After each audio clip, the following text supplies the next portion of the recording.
Reaperman here with Mille Miglia 2 on the Kaneko Ax system. It's at this point I should point out that I have no idea if I've pronounced either of those correctly. This is my first recording from an arcade Jamma board, and I'm doing something with sync, well, to get audio that's going to mess up my sync a little bit. So you may notice every once in a while the screen will just kind of tear a little bit. And yes, it bugs me too. Now, Mille Miglia 2 is a kind of a here comes the corner rally racer, and this is a dead genre that I really do love playing. The only way you can experience this kind of game is to go back to the late 80s, early 90s, and play one of the old ones because they just don't make them anymore. Now, because of the larger sprites on this one, I'm suspecting that the Kaneko AX hardware is a little more powerful than, for example, a Neo Geo or a CPS system, something like that. And I looked up the specs. They're pretty vague on what they are, and they're a little variable in the sound range.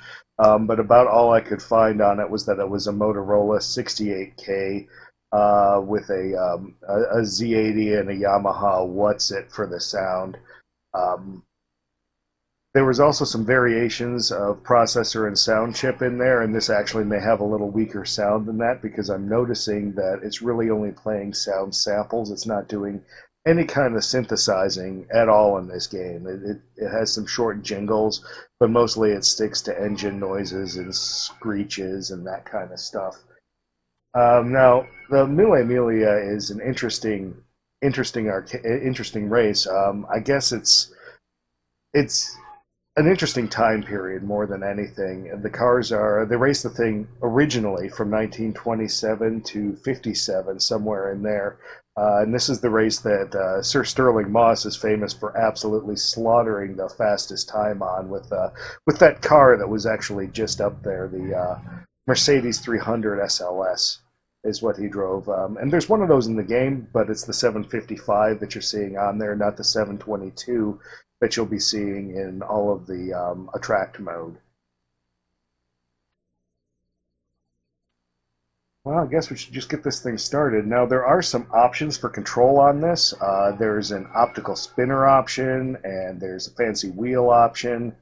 But I don't have any of those available to me right now. I'm actually playing this with digital button and stick for my Neo Geo. And here's where you pick cars. The cars do drive differently, it seems, but I can't find any real specs on what's what. I actually picked whatever that one was when I ran out of time. Oh, good, it's the Porsche. The Porsche seems to accelerate faster than the rest of the cars. Also, with the Mercedes, it does seem to be the fastest, but it seems to be just really slow to accelerate in corners, so it's actually not much fun to drive. But it does tend to give me an extra stage on my credit. So it's less fun. Also, the Bugatti, which I'm just passing here, is the oldest looking car in here. It's also the driftiest, which can be a good or a bad thing. It's fairly fast. Interestingly, there are no all the cars are licensed, but there are no alphas in here, which I thought alpha was quite well represented in this Italian 1,000-mile race. So this is a 1,000-mile. Well, the real Mille Miglia back in the day was a 1,000-mile road race where cars hit up to 170 miles an hour on actual city streets, which sounds like a bad idea for so many reasons, and indeed a lot of people died, both spectators and drivers. 56 over those 30 years, apparently, before they kind of canceled it and turned it into more of a concourse type race, and that's what it actually is today too. They still race the same cars from the 20s to the 50s, but nowhere near at the speeds. They don't close the roads anymore, I don't believe, and they just race at legal speeds. No more nearly 200 miles an hour on garbage little Italian roads. Oh. So unlike a lot of Here Comes the Turn racers, the arrows aren't displayed top center in the screen or anything like that. They're actually printed on the track, which I think is kind of a neat change.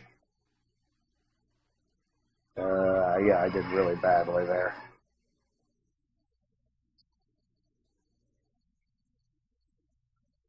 So this game does have two buttons. It's got a gas pedal and a brake. There is a setting where you can have just one as a pedal, where I assume if you let off the gas, it automatically engages the brake a bit. You won't need the brake for much, but you'll know when you need it. You'll know when you needed it, after you start the corner. So each of these courses seem to get 60 seconds, and that's a very short course. And no matter how nice of a car or how nice of a run I've gone, I've never broken the 5-second barrier. I don't think, where I've had more than 5 seconds left. So this is real tight racing, generally, down to just tenths of a second kind of thing. It's all up to track memorization a little bit, but mostly just reflexes.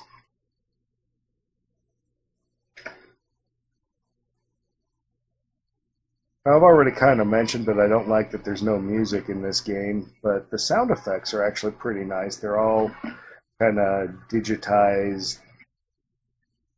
It's not generating them live on a sound chip, it's playing them. The voice work is a bit scratchy. Uh-oh. Uh-oh. I think I've just had an exceptionally poor run of this. Yep, I lost. So instead of continuing on, what I'm going to do is I'm going to run the countdown down. I really don't like continuing in arcade games, but this will give me a chance to pick a better car than this, just something I like a little bit more. Ferrari 250.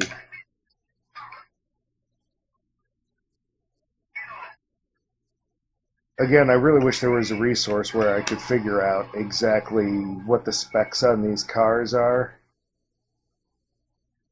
I mean, I've played this game more than just about anybody, but I still haven't really grasped it yet. In fact, I haven't even raced 3 of the tracks because I don't skip ahead and I don't continue.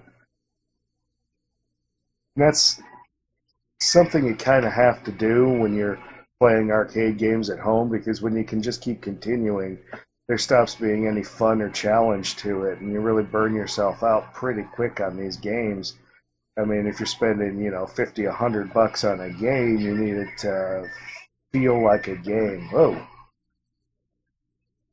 Ooh. That's my least favorite kind of arrow, are those yellow ones that kind of hook backwards. And, ooh. Over 2 seconds to spare on that one. Oh, I even get to enter my name.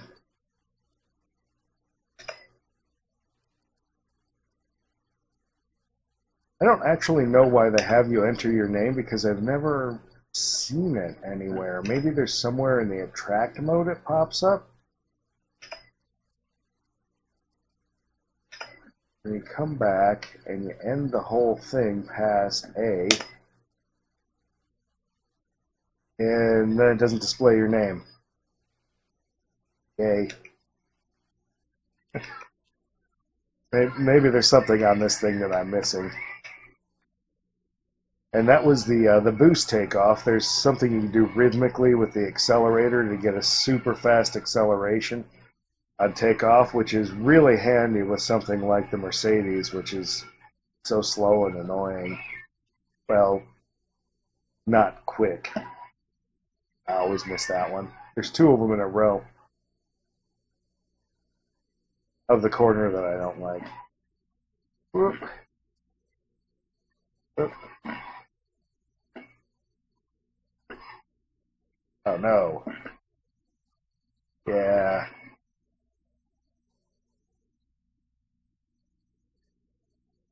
I don't know if you saw it in the map there, but there was actually a loop-to-loop where it, uh-oh.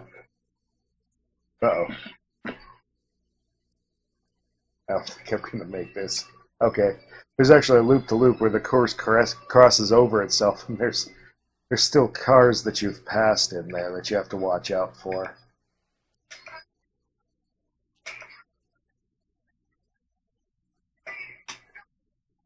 Oh, no boost there. At least I think it's something you do with the accelerator. Maybe it's has to do with coming in first. I don't know. So speaking of coming in first, the Mille Miglia is kind of a unique race in that they everybody qualifies for it, and then the fastest cars actually go last, so they have to drive through all of the slow cars. And it's probably a reason some of the accidents were so bad on it. And when I said Sterling Moss just murdered the record on it, I mean he did it in hours faster than the previous record. And then just 2 years later, they stopped the race. The cars were getting way too fast to be doing this. In fact, these cars are probably way too fast to be doing this. I don't know what the roads looked like, but I imagine in 1950s Italy, they probably weren't the best roads. Excuse me.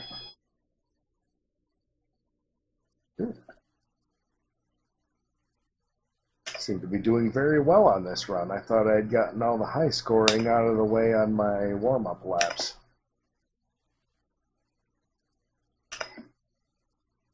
Well, whatever.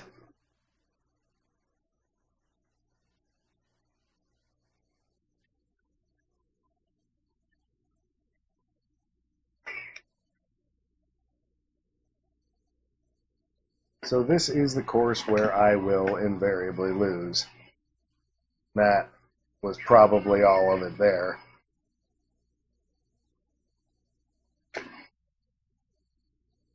I thought I did well. The only car that I can beat this on, and almost always do beat it with, is the Mercedes. But then again, the Mercedes, like I mentioned, just not fun to drive. The Porsche's fun to drive, the Ferraris are fun to drive. I don't care much for the Bugatti. It's a little too slidey for me. And I'm hoping that all of this information isn't just in my mind, because again, I haven't found any stats on the cars. In fact, there's not a lot of information at all about this game, because as far as I know, it's an arcade exclusive and never made it to any consoles, so this is really the only way to play the game. I don't think it was even ported to any collections or anything like that. There's not, yeah, I've lost. There's not too many people out there that are just hurting for Kaneko games. And again, no idea if that's pronounced right. Let's give it another go here. Go with the Jag.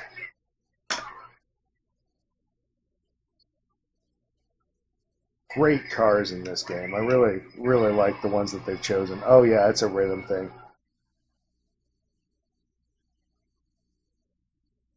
For the boost. Not at all related to place. Now all of these cars finish within, a second or two of each other. So it's really hard to judge which cars are faster than what, but this car right here feels considerably slower. It feels like it handles the turns quite a bit better, though, than basically any of the cars I've been used to.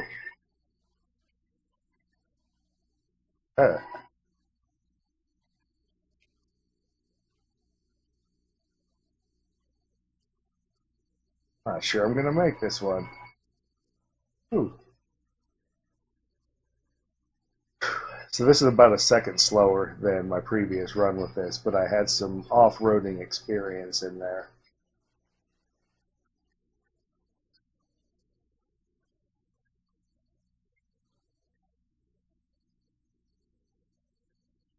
I kind of wish we had more racing games focused on cars from this time period. It seems like just an interesting period. Oof.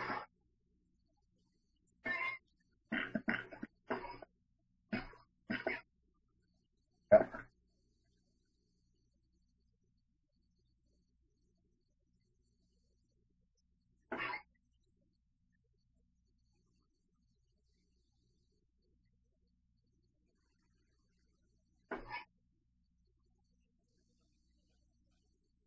So I do have some other arcade boards that I would like to record now that I've got my setup going.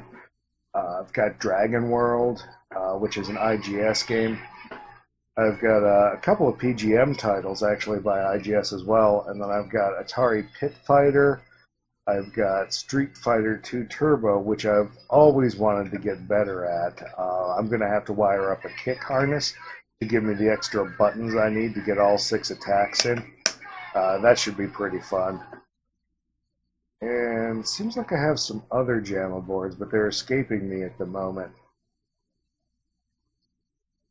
The Jamma boards are something in gaming that used to be a lot less expensive than they currently are. Back in the late 90s, early 2000s, it was pretty easy to obtain a Jamma board of, say, Pac-Man for a lot less than buying Pac-Man on whatever console was out at the time. And now it's not really that way. It seems like Jamma boards are, even the worst games are still $30. You know, like some bootleg game. Oh, that was really bad. It's still $30. And it seems like a lot of the Jamma boards available now are those weird emulator multi-boards. I don't know how good those are. Oh, I do have one on order, though. I don't usually do emulation, but I figured it might be something fun to try out. Just see how the Jamma boards do. I've been to these weird emulator arcades, and they don't amuse me all that much. The games just don't play right, and I imagine they're using those cheap like 401 multi-boards. Oop, here's the course I'm going to lose at.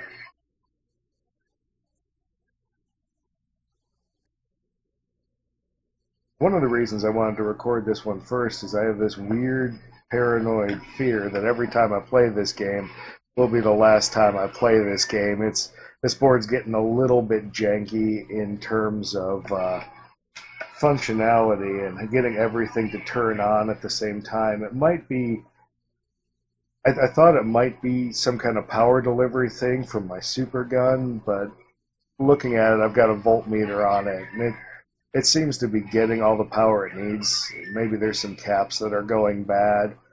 And it's not like you can just go and buy a cap kit for some arcade game that nobody has ever heard of before. I've never seen one of these actually in the arcade. I've known people that have seen them, but I've never personally seen one of these. Well, any of the 1,000 Mile Rally games. I don't think this one ever came out here, but in America it was the Great 1,000 Mile Rally. And I lost. Well, that seems like probably long enough for this video.